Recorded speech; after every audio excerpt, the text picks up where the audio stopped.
Hey my friend, Sam here. So this video is in response to a couple of questions asked with yesterday's video. One relates to using pneumatic cuffs, and another one relates to having two tourniquets next to each other. Alright, so this is trying to use a blood pressure cuff. Now the challenge with larger limbs is the blood pressure cuff just doesn't reach around typically. You can see how that works here. Blood pressure cuffs are best for arms, and if you have a larger limb, you may need what's called a thigh cuff, but even then, your pressures probably aren't going to be that accurate. To do this is I attach one cuff to another in this fashion. So now that I'm here, try to center it. Alright, so I'm pumping out the blood pressure cuff, and I'm directly over that superficial vessel. I'm past 300 now.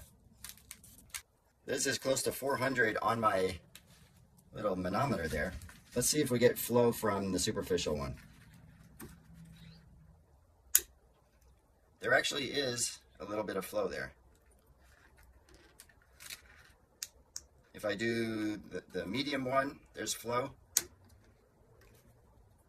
So despite that high pressure on the outside, there's still a lot of flow going through. So I don't think that we can use what's on the gauge as a marker of when you're going to stop flow. Alright, so in case you're curious, this is what the pressure looks like when fluid is going through. And I'm going to stop the flow as well, and that'll give us the true pressure. Alright, so flow is going through right now. And because it's going by, the pressure is not very high. When I put my finger over the hole here, that shows me what the pressure is, and it's about 143 millimeters of mercury. If I go up in elevation, pressure goes down, as it should. So it doesn't take a whole lot of change in elevation to have a difference in pressure.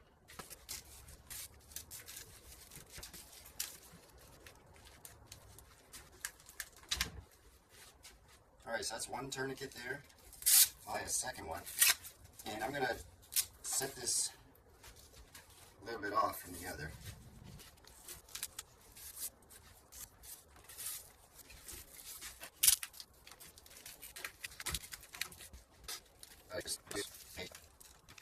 Alright, this is very tight. Alright, so I'm opening one. This is the most superficial. There's no flow. What about the next inner one? There is some flow still. And deeper, yeah, that's clearly moving. So there's still flow, even with two tourniquets on there in the deepest vessels. Alright, I have not adjusted these two, and what I'm going to do is raise this bag and run the fluid back the other way, and I'm going to slowly release the second one, and I want to see how much of a difference that actually has made.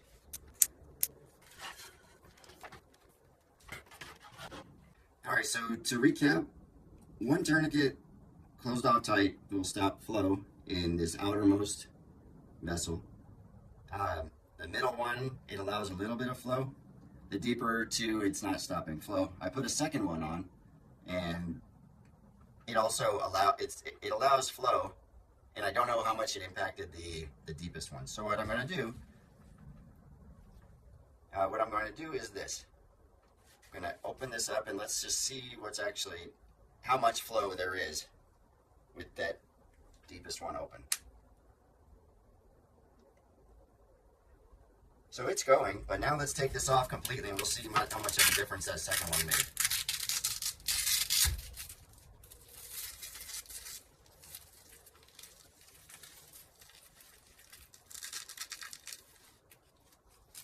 Alright, so what conclusions can we draw here? One of them, a professor years ago said to me, for a tourniquet to work, it has to be 50 millimeters of mercury suprasystolic.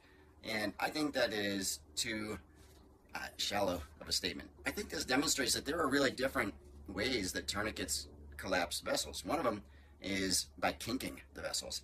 I think that the narrow band tourniquets, for the more superficial vessels, they sort of kink them. whereas with deeper vessels, it's a diffuse pressure. With a pneumatic tourniquet, wider isn't necessarily better. You can see that even with very high pressure with this blood pressure cuff, it actually didn't work as well. It didn't stop deeper flow. And mind you, this is not a leg. If that's not obvious, this is a block of two different durometer silicones.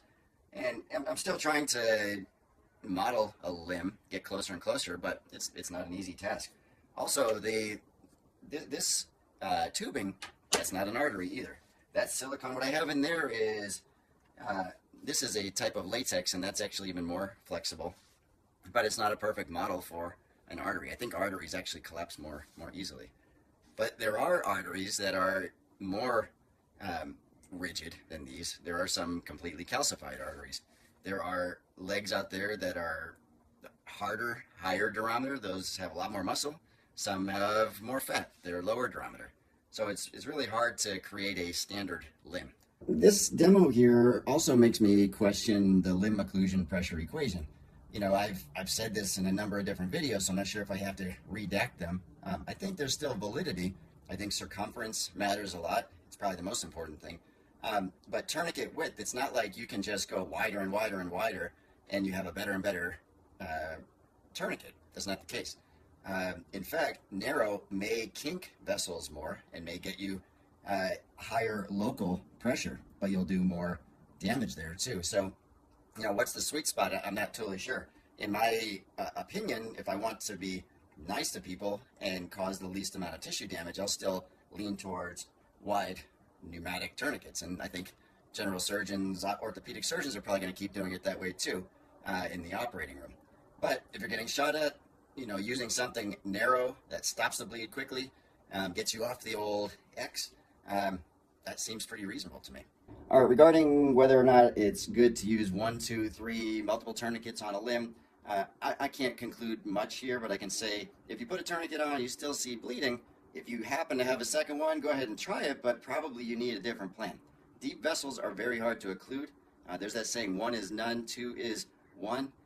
It may also be none, 2. So direct pressure, packing, hemostatics, there are other ways to stop bleeding as well. Anyway.